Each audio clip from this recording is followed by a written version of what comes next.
मोदी जी के माँ को गाली दिया है, सुने थे? हाँ, ये करौनी का जी। एक नए वीडियो में आपका स्वागत है। और जिस सड़क पर हम अभी खड़े हैं, ये सड़क घोरदौल से करौनी को जाती है और इसको भी माननीय मंत्री जी ने ही बनवाए हैं।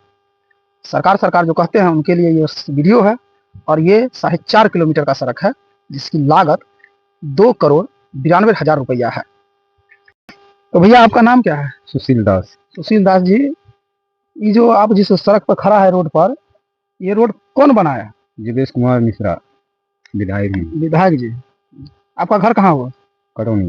करौनी, ठीक है। अभी अभी जो कुछ दिन पहले कुछ घटना सुने होइएगा, जो मोदी जी के माँ को गाली दिया है, सुने थे? हाँ, ये करौनी का जी। यही का आदमी था ना? करौनी का आदमी। बताइए, करौनी के आदमी दे रहे हैं और उसके विधायक जो है करौनी में रोड बना रहे हैं। हाँ? बताइए, कितना कितना संस्कारी आदमी है यहाँ का जो गाली देने वाला है। हुआ ना, बेशर्मी का काम हुआ, वो गाली दिया है। बहुत हम लोग को भी जो बुरा लगा। अब करने वाला को तो वो तो गरी गरी सजा तो नहीं कर रहा है। चलिए ठीक है। मतलब ये इससे पहले ये रोड कैसा था? बहुत बेकार रोड था, इस पे तो आना भी नहीं पा रहा था आदमी। आप तो बहुत बेहतरीन रोड बना दिया यहाँ। चलिए ठीक है। ये रोड जो है करौनी तक जाती है घोरदौल से।